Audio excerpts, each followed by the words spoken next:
This is how critical it is being hyper nuanced as a natural. You can't get away from not sleeping, not eating right.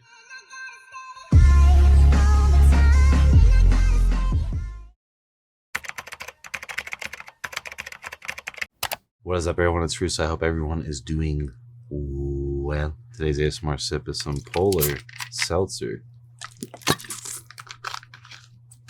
Extra bubbly. ASMR Spritz Intelligent Neon. Hear your noises. Gotta buy it to smell it.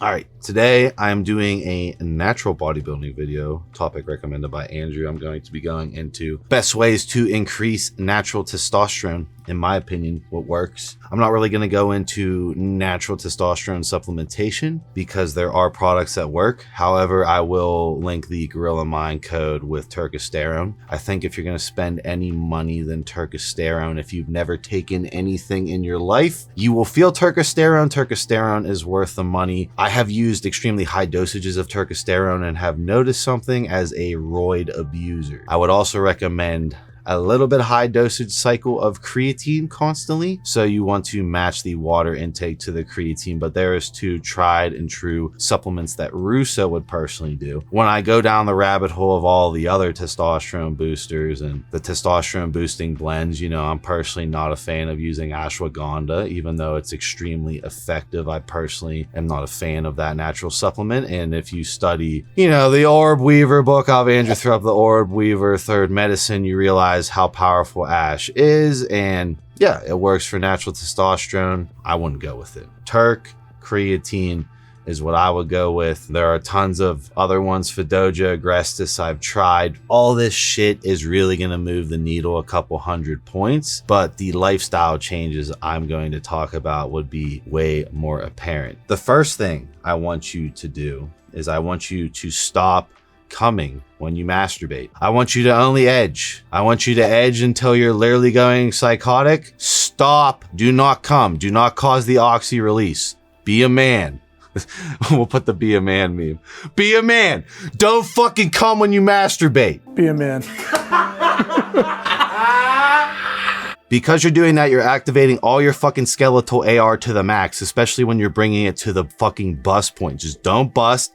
Duck the bust, go to the gym after, you'll have more skeletal AR firing, thus resulting in a higher natural testosterone level. If you come before the gym, oh, that's the opposite. We're trying to peak the central nervous system before we go train, so that would be number one. Number two would be at least 8 hours of solid REM sleep. Now, I don't know how you're gonna get sleep in this modern day and age of technology, but the sleep definitely has to be very important. We'll have Andrew throw the Goku meme of you sleeping. You cannot get away with not sleeping like me on steroids. You must sleep for maximum gonadal function. The next thing I would add in is zinc. Big dose of zinc to maintain semen volume, to maintain that nut size. So that's just an over-the-counter supplement that you can get anywhere. Zinc will be critical. So we have edging, zinc, creatine, turkesterone, and now we're moving into the heavy hitter that is really going to determine the size of your balls, in my opinion, and that is overall central nervous system stimulation via compound movement training. Guess what?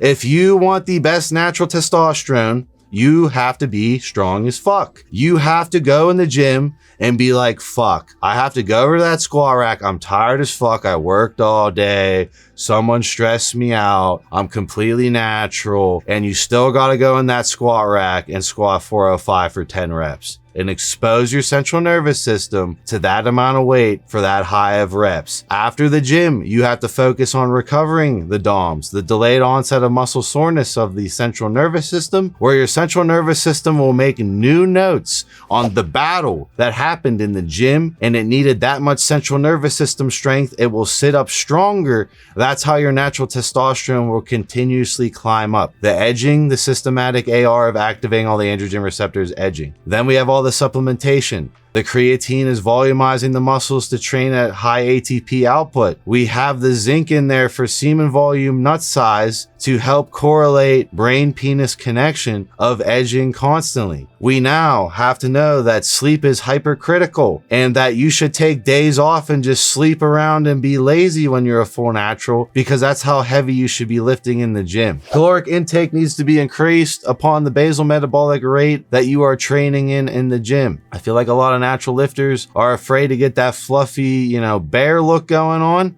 and refine it over time. I hate to break it to you, but that would be the way you get the strongest the fastest. And then you would do the slowest cut, like a 3-year cut over the course of you still continuing to power lift. Another thing is natural fat intake is hypercritical. You should be getting anywhere from 60 to 80, 90 grams of really high quality natural fats. I would pick natural peanut butter because it digests the slowest. But again, someone enhanced can fuck these things up. You fuck up the natural fat intake for a natural, you are screwed. This is how critical it is being hyper nuanced as a natural. You can't get away from not sleeping, not eating right, you know, training like a pussy, training hypertrophy only. All this shit you can't do. The biggest guys I had to see who are completely natural. I had one of I think his brother actually follows me. Andrew, his brother would be like, bro, my brother was so much bigger than you in RMU when you used to train. Like, I know this exact dude. This guy was like farmer jacked out of his mind, would squat 6 plates and Timbs, and he was completely natural. And all he would do was power build like a motherfucker and eat. That was the way he got that big. That was the way he held that much natural testosterone. The final thing, the thing that I think would help men the most is if you went into an MMA gym and did sparring. You put yourself in that fight or flight situation. Maybe your sparring partner is not going to kill you, but your brain is like, oh, my sparring partner is going to kill me. Putting you in that mind state twice a week will completely rewire your body within a couple months. Go do jujitsu and roll. Go do Muay Thai and get kicked. Go do that. Go be a man for a couple minutes. You'll be fucking, like, it's insane, Andrew, when you get in combat shape. Mentally, you're sharper. You feel great all day. You feel that wartime zone. Maybe you don't like that. Maybe you're a happy creative, but if you're looking for the best natural testosterone, I'd be live sparred. I'd be powerlifting. I'd be eating good to keep up with that. I'd be doing creatine, zinc, turkesterone, and maybe let's throw in some other shit. Let's throw in injectable L-carnitine, so I'd be remapping my androgen receptors, causing more sensitivity to my androgen receptors while doing all this. So you could pin 600 mgs before you lift. That is all natural methods to increase your testosterone and keep it up there. What's the main takeaways? Powerlifting for high rep volume, combat training, doing everything else perfect constantly, perfect sleep constantly, perfect fat intake constantly. You're not eating inflamed, crappy foods every once in a while. It's always, everything is so nuanced when you're natural. It's like, okay, if I was natural, all this stupid shit in society wouldn't exist. So I have to start eliminating all this processed shit. I have to start eliminating all these hormone fucking blockers, all the phytoestrogens. I gotta eliminate anything that causes inflammation. And then I gotta start focusing on natural fat intake, quality carb intake, and then going bull mode in the gym. Having a sparring partner that's gonna push me. A sparring partner that's gonna give me licks. A sparring partner that's not gonna kill me each time, but is slowly gonna get me to a higher level of sparring. So mentally, I hold that level outside of the gym, and that is when your natural testosterone is going to increase. People are forgetting the mind state.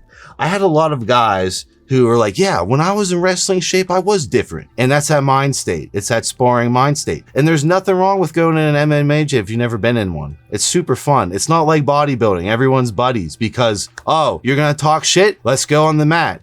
It's a lot different than the divas of bodybuilding just fucking making fun of something about you, right? So that would be my licks for, you know, causing higher natural testosterone. It's not really like, oh, I got to eat this and take this. No, I got to change my mind to this. I got to become a samurai in a garden. I got to become a bull in a china shop. And I got to realize there's nothing wrong with me carrying a little heat in my mind if it's being used properly. Okay, that would be the main takeaway, is that nobody as a full natural wants to do a full day of work and go into the gym and deadlift 6 plates for 10 reps in a row to get that central nervous system adaptation. No natural wants to go put on more than 4 plates to get that central nervous system adaptation of squatting. Same with sparring. Nobody wants to spar. There are times when I knew it was live mat day on Friday and I was fucked up and I have to go and I know I'm going to get my ass beat. Like, I know it. I know my partners that day. I know I'm fucked, but I still did it, right? And that's what caused that neurochemistry change. I'll see you guys in my next video.